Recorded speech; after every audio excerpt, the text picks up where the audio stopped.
और फिर ये दरिंदा फिस्क इतना भयंकर पंच करता है कि हैरी का गॉब्लिन आर्मर चकनाचूर हो जाता है। और जब उसे रोकने के लिए पीटर उसके हाथों को पकड़ता है तो फिस्क का अटेंशन अब पीटर पे आता है। वो पीटर को जमीन पे पटकते हुए बोलता है, जो दर्द की इंतहा तुम्हें अभी महसूस हो रही है, ये तो बस इस दर्द की शुरुआत है। नीले पीले निशानों के साथ पीटर घर में एंटर होता है। पीटर की ये हालत देख के सभी सरप्राइज हो जाते हैं। मे, रिचर्ड और एमजे सबकी जबान पे एक ही सवाल होता है कि ये आखिर हुआ कैसे। इस पे पीटर बहाना बनाते हुए बोलता है कि तुम्हें तो पता ही है, कभी कभार मैं बेवकूफों वाली हरकतें करता रहता हूँ। इस पे रिचर्ड बोलता है, डैड जहाँ तक हमें पता है आप एक रिपोर्टर हैं और इस काम में ऐसी हालत ऑलमोस्ट इम्पॉसिबल है, तो अब बताइए आखिर रियलिटी क्या है। इतने में ही मे के मुँह से बाय मिस्टेक निकल जाता है कि ये जरूर सुपर हीरो वाले काम की वजह से हुआ है।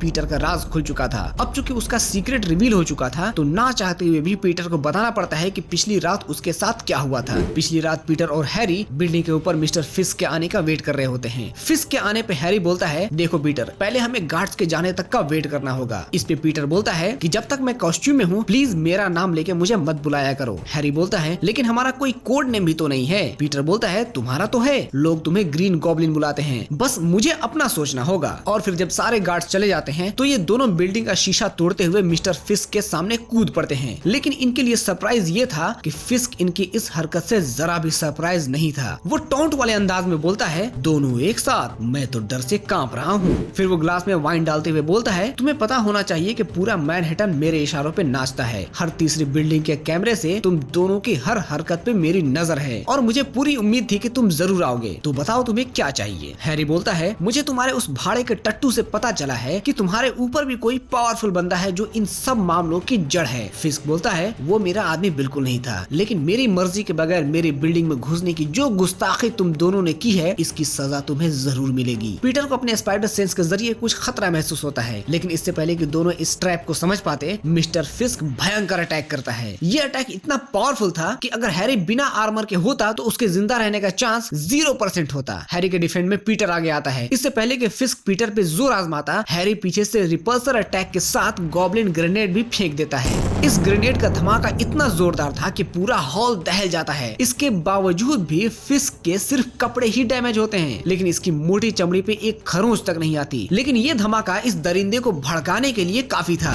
और फिर ये दरिंदा फिस्क इतना भयंकर पंच करता है कि हैरी का गॉब्लिन आर्मर चकनाचूर हो जाता है। और जब उसे रोकने के लिए पीटर उसके हाथों को पकड़ता है तो फिस्क का अटेंशन अब पीटर पे आता है। वो पीटर को जमीन पे पटकते हुए बोलता है, जो दर्द की इंतहा तुम्हें अभी महसूस हो रही है, ये तो बस इस दर्द की शुरुआत है। और फिर फिस्क पीटर पे इतने पंचेस बरसाता है कि पीटर का नक्शा ही चेंज हो जाता है। इस अनकंट्रोल्ड दानों के चंगुल से हैरी पीटर को लेके जैसे तैसे भागने में कामयाब हो जाता है।